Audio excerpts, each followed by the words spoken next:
Welcome to Storytime with Angel. This is a monarch butterfly, as probably most of you know. And the reason I have a butterfly, and it's a very specific butterfly, is because we're going to be reading today from Edmund Manning's The Butterfly King, which I'm really excited to be able to bring to you guys today. The butterfly, of course, referring to the Butterfly King, on the back says, "Nobody fucks with the Butterfly King." And I actually picked this up from Edmund when we were in Chicago. And I really wanted to read a passage from his work because it's something that I really enjoy and really admire. Edmund's Lost and Founds series is just one of the most interesting, unique set of books I've come across in quite a while. This is contemporary gay fiction. You can call them romances, and I think you'd have to read it to understand, but this is not traditional romance. The first book, King Perry, actually takes place after the other ones that were published after. So King Perry is published first, and I do suggest starting with King Perry. The narrator, Vin Van Blee, is a little bit older. He's a little bit more confident. It's a much different kind of story, even though the same types of things happen in each book. So King Perry is first. King Mai is second, and that's a little bit... I found that one a little bit more melancholy, but it's a wonderful, beautiful story. And then right now we have The Butterfly King, which is a very different kind of story because it's the earliest so far in Vin Van Blee's lifetime. So he's much younger, he's much less experienced. He doesn't really know what he's doing. So there's a much more anxious, kind of dangerous feel to this story that we don't get in King Perry, because in King Perry, Vin knows what he's doing. And we see that. He still worries, he's still anxious, but he knows what he's doing. He's got this pretty well down. In The Butterfly King, this is pretty early in his kinging career. So this is a little bit different for us, and he's not quite as good at what he does later.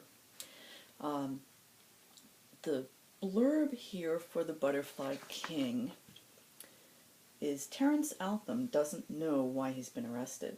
He's committed no crime and the cops aren't talking. Sadly, the man sharing his holding cell talks too much. Known only as Ghost, he's a young grifter, apparently familiar enough with his police station to convince Terence a breakout is possible, and pushy enough to leave Terence no choice but to follow Ghost into the underbelly of New York City. Terrified by the unjust imprisonment and the possibility of a life behind bars, Terence searches for proof of his innocence, while Ghost seeks the elusive Butterfly King. But neither man seems in control of the weekend's direction, and the consequences of mistakes are life-changing. As Ghost's manipulations come to an explosive head, each man must decide amid danger and street violence what kind of man will triumph, lost or found. Narrator Vin Van Blee, aka Ghost, returns in the most revealing King weekend yet, where he faces the dark side of his dangerous manipulations and learns missteps can be deadly.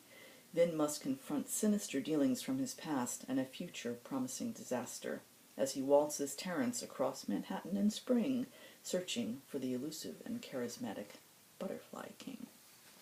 Now, this story takes place in New York City exclusively, and a lot of it takes place under New York. And if you've watched any specials about New York City or done any reading, you understand that there is almost another city that exists underneath New York City.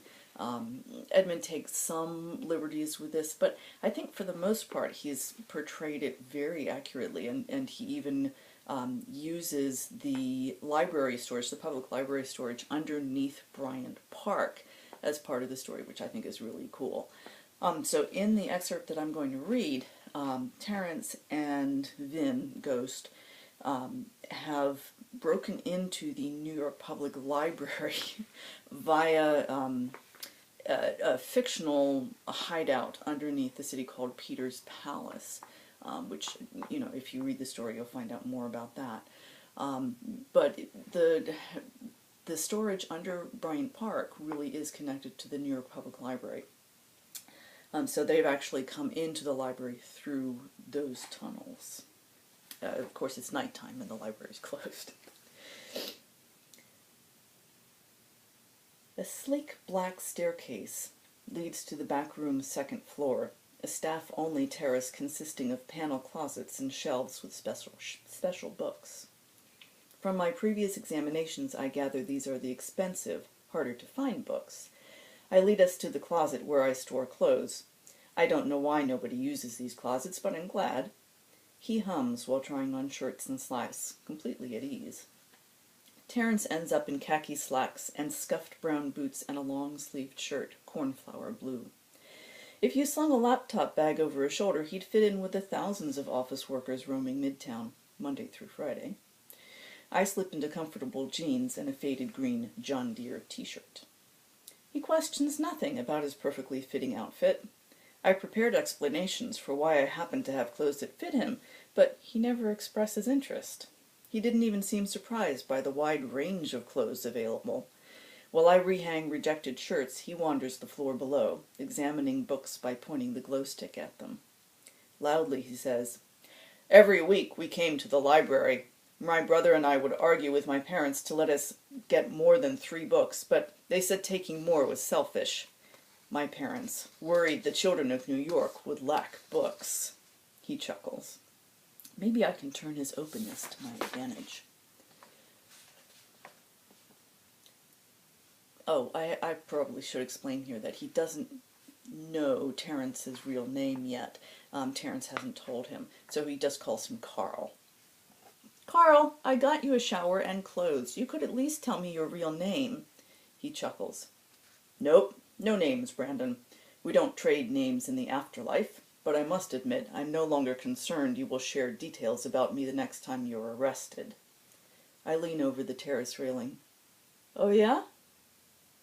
He opens a book, and in the unnatural silence this book makes a slight cracking sound.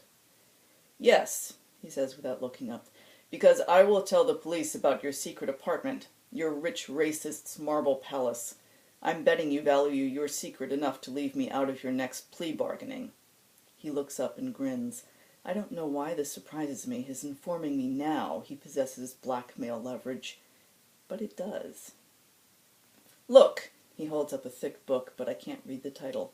"It's a book about the construction of the New York Public Library. I don't suppose there's any mention of the secret apartment." "Of course not." "What's his name again? The rich guy?" "Peter Bryce." I shove the remaining clothes in the closet. I must get him grounded again, get him back on the hook. I scurry back to the main level. I say, "We should leave." As we leave the gift shop, he still holds the book about the library construction. "You shouldn't take that. Put it back." "No, I want to read it." "Well, then come back and buy it." "No," he says with that finality I've heard so often. "I spent my whole life being good, doing what's right. Guess where it got me? Jail. Sewers. Rats. Expressing gratitude to a racist for his private shower. Fuck that. Fuck it all. New York owes me this book." As rebellions go, I suppose there are worse expressions, but I don't like this in him. He's not a book thief, and neither am I. My rule for break-ins is to leave the property in the same or better condition than I found it. No traces, no vandalism. I'm not going to fight him on this point, it's not worth it, but I'll pay for this book when we return later tonight. He strolls across the library's main lobby, unhurried, unconcerned. Symbolically, though, not good. New York owes me this book? Those are not the words of a greedy man, but someone who lives afraid. The world owes him. As long as he believes the world's injustices will never be compensated, nothing will ever satiate him. Fear never collects enough love, enough money, enough power. He will wander as a living void, a testament to how the world destroys a man. he will become one of the ruined people.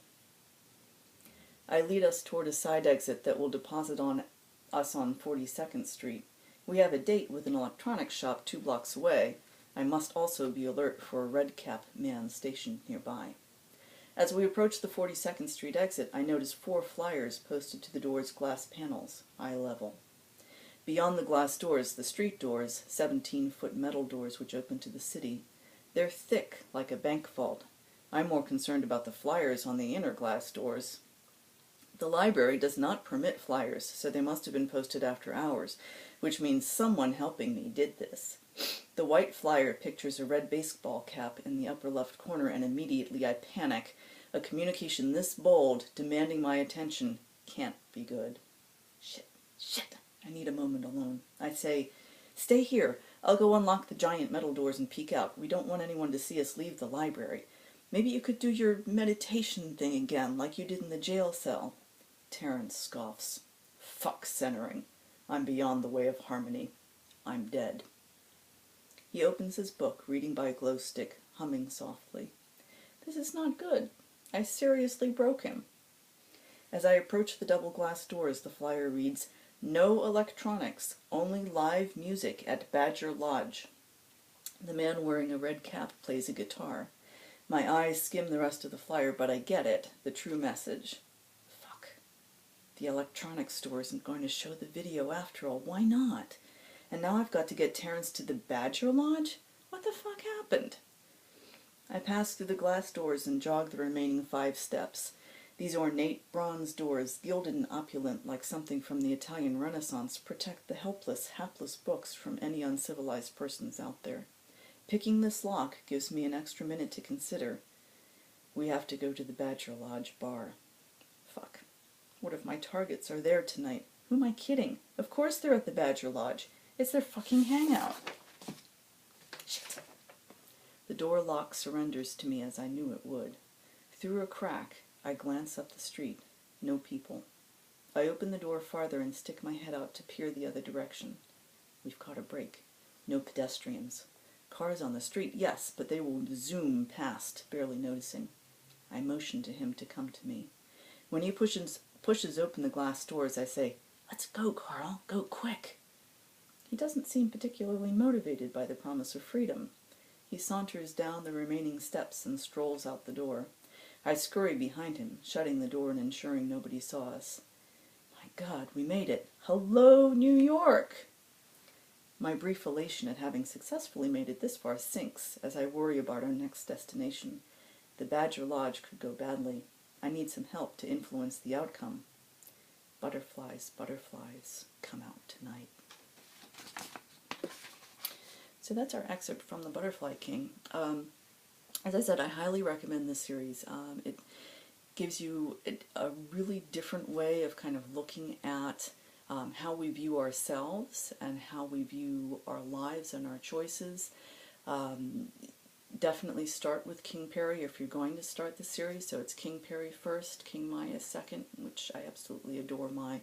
And then The Butterfly King is third. Edmund does have on his blog chapters of a book that kind of happens in between the other books being published, and that's the King Daniel chapters.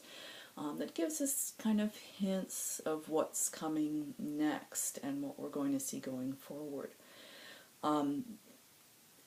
This is not something traditional. This is something very different and really skirts the edges of magical realism, which of course you guys know I absolutely adore.